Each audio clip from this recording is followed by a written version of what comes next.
Yung guys, so nagbabalik ang inyong lingkod. Ako inyong online criminologist, Pulisya ko. So ngayon, pag-uusapan natin ang pending case or mayroong nakareklamo sa barangay. So ayaw mag-ariglo ang both party sa barangay. Pagkaganon, ang senaryo, so sarado ang ariglo or ang utak ng both party o maaaring ang complainant.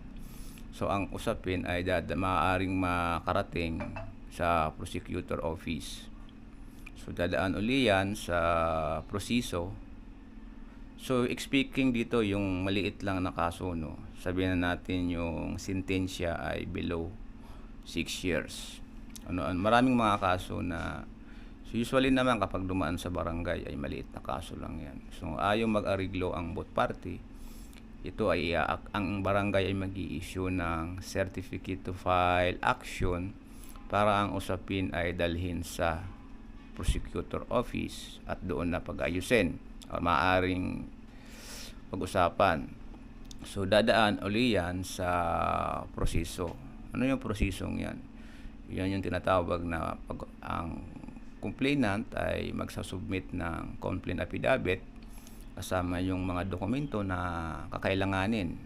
At pagkatapos nun, ang respondent naman, after na ma-receive ng prosecutor, ay i-evaluate nila yan at i-issue ang complainant ay ang respondent ay i-issuean ng iimbitahan or i-issuean ng subpoena para sumagot doon sa aligasyon. So advice ko lang, kung gagawa ng subpoena ay mas prepared lang naman ay doon magpagawa sa mga abogado para sakto talaga yung sagot doon sa complaint. So kapag nakasagot na within 10 days, ano na yan, so magkakaroon na, i-evaluate nila o maaaring yung both party ay ipatawag para subukan ng korte na kunin talaga ang confirmation or accuracy ng submitted na dokumento. After, so magta-try siguro yung mga prosecutor na pag-arigluhin yung dalawa. At kung talagang walang nakitang pag-asa pa, so ang prosecutor ay mag-i-issue ng resolution. So yung resolution, yes or no lang nakalagay doon. So may probable cause or wala. Kapag wala, pag no probable cause, dismiss ang resulta. Yun, yung pabor sa yan, sa kino-complain. Kapag naman may probable cause, ayun, ang kaso ay didinggin sa korte.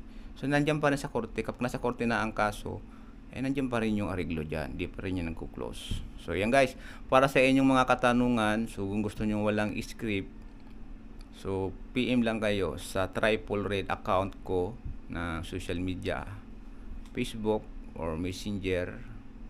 I-add nyo ako sa Facebook nyo, Triple Red or Pulisya ko. Triple Red na lang kasi kailangan ko ng subscriber, follower sa Triple Red.